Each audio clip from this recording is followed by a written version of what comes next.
ஸ்ரீ மகாகுரப்யோ நமஹ. ஹரிஹி ஓம். சதாசிவசமாரம்பாம் சங்கராச்சார்ய மத்யமாம் அஸ்மதாச்சார்ய பர்யந்தாம் வந்தே குரு பரம்பராம். ஜெம் டிவியின் அன்பர்களுக்கு எனது வணக்கங்கள். இன்றைய நாள் அனைவருக்கும் இனிய நாளாக அமைய எல்லாம் வல்ல இறைவனை வேண்டி இன்றைய எம்மதமும் நம்மதமே நிகழ்ச்சிக்கு செல்வோம். இன்னைக்கு நம்ம ஸ்ரீமத் பகவத்கீதையிலிருந்து ஒரு ஸ்லோகத்தை விரிவான விளக்கத்துடன் பார்ப்போம். சர்வபூதானி கௌந்தேய பிரகிருதிம் யாந்தி மாமிகாம் கல்பக்ஷயே புனஸ்தானி கல்பாதௌ விஸ்ருஜாம்யஹம்.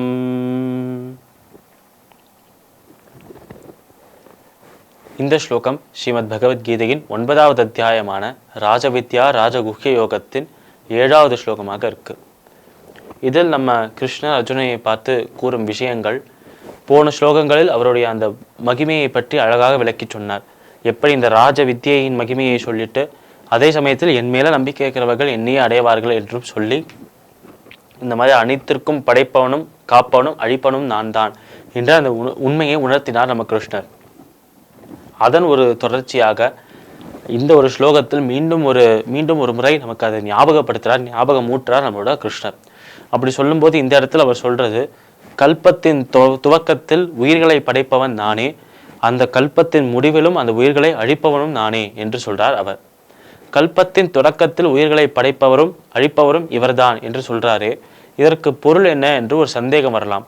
மற்றும் ஒரு சந்தேகம், போன அத்தியாயத்தில் தான் நம்ம கிருஷ்ணர் அந்த இறுதி 10 ஸ்லோகங்களில் நம்ம கிருஷ்ணர் சொன்ன விஷயங்கள், பிரம்மாவின் ஒரு நாள் ஒரு பகல் ஆனது ஒரு கல்பமாக இருக்கு. 1000 சதுர்யுகங்கள் சேர்ந்தால் ஒரு கல்பம். அந்த ஒரு கல்பம் தான் பிரம்மாவுக்கு ஒரு பகல் என்று பார்த்தோம். இது போலவே 1000 சதுர்யுகங்கள் சேர்ந்தால் ஒரு கல்பம். அந்த ஒரு கல்பம் தான் பிரம்மாவுக்கு ஒரு இரவு என்று பார்த்தோம். இப்படி பிரம்மாவின் ஒரு பகல் துவங்கும் போது எல்லா உயிரினங்களையும் படைக்கிறார். அந்த நாள் முடியும் போது அவர் தூங்க போகும்போது, உறங்க செல்லும் போது அனைத்து உயிர்களும் அழிக்கப்படுகின்றன என்றும் பார்த்தோம். இப்படி இந்த ஒரு கணக்கானது பிரம்மாவுக்கு தானே பார்த்தோம். இப்போ இந்த இடத்துல கிருஷ்ணா கல்பத்தின் தொடக்கத்தில் நான் படைக்கிறேன் என்று சொல்றாரு என்று சொல்லும்போது இதை 2 விதமாக புரிந்து கொள்ளலாம். ஒன்று, படைக்கும் கடவுளாக இருக்கும் பிரம்மாவும் கிருஷ்ணரும் வேறல்ல, நம்ம பார்க்கும் அனைத்துமே அந்த இறைவன் தான் என்று உணர வேண்டும் என்று 4வது அத்தியாயத்தில் நம்ம பார்த்துருக்கோம். அது நானாக இருந்தாலும் சரி, இங்க இருக்கும் அனைத்து விஷயங்களாக இருந்தாலும் சரி, நீங்களாக இருந்தாலும் சரி, அனைத்துமே அந்த இறைவனின் சொரூபமாக தான் இருக்கு என்று உணர வேண்டும். இப்படி இறைவனின் சொரூபமாக இருக்கும் அனைத்திற்கும் இந்த உருவ வேறுபாடு வேணா இருக்கலாம். ஒருத்தர் நன்றாக வளர்ந்திருக்கலாம், ஒருத்தர் வளராம குட்டியாக இருக்கலாம், ஒருத்தரின் நிறம் வேற மாதிரி இருக்கலாம். இப்படி இந்த மாற்றங்கள் எல்லாமே அந்த உருவத்தின் மாற்றங்களாக தான் இருக்குமே தவிர உள்ளத்தில் அந்த இறைவன் அனைவருக்குள்ளும் சமமாக தான் இருக்கிறார் என்பதை உணர வேண்டும். உள்ள அளவில் நம்ம எல்லாருமே சமமாக தான் இருக்கிறோம். அப்படி இருக்கும் இந்த ஒரு இறைவன் அனைத்திற்குள்ளும் ஒரு சரிசமமாக நிறைந்திருக்கும் அந்த சமயத்தில் அனைத்திற்குமே அந்த ஒரு வேறுபாடு என்பது இல்லாமல் எல்லாமே சமமாக தான் இருக்கிறது இந்த இடத்தில். இதை நன்றாக நம்ம புரிந்து கொண்டோம். அந்த ஒரு சமயத்தில் இந்த ஒரு ஞானத்தை வைத்துக்கொண்டு பிரம்மாவும் அந்த இறைவன் தான் என்று நம்ம உணர்கிறோம். இது ஒரு விதமான ஞானமாக இருக்கு. இன்னொரு விதமாக எப்படி பார்க்கலாம் என்றால், நமக்கு புராண கதைகளில் தெரிந்திருக்கும் அந்த பிரம்மாவை படைத்தவரும் அந்த விஷ்ணு தான், அந்த பெருமாள் தான் என்று நமக்கு தெரியும்.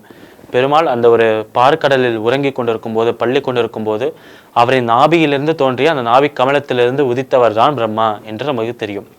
இதை இப்படியும் உணர்ந்து கொள்ளலாம். அந்த பிரம்மாவை படைத்தவர் பெருமாள், அந்த பிரம்மா தான் உயிரினங்களை படைக்கின்றது. அந்த படைக்கும் கடவுளான பிரம்மாவையே படைத்த பெருமாள் தான் இந்த உயிரினங்களையும் படைக்கிறார் என்று உணர்ந்து கொள்ளலாம். இந்த ஒரு கனெக்ஷனும் கொடுக்கலாம். ஆனால் எப்படி பார்த்தாலும் படைத்தவன் நான் என்று சொல்வது தன்னுடைய பிரம்மம், நான் தான் கடவுள், நானே பிரம்மம் என்ற அந்த ஒரு உண்மையை உணர்த்துவதற்காக தான் கிருஷ்ணர் இந்த இடத்துல இப்படி சொல்லியிருக்கார் என்றும் உணர்ந்துக்கலாம். இப்படி படைப்பவனும் நானே, அழிப்பவனும் நானே என்று சொல்லி அவர்தான் அனைத்தின் ஆதியிலும், அனைத்தின் துவக்கத்திலும், அனைத்தின் இறுதியிலும், அனைத்தின் முடிவிலும் அவர்தான் இருக்கிறார் என்பதை அழகாக சொல்றார் நம்ம கிருஷ்ணர்.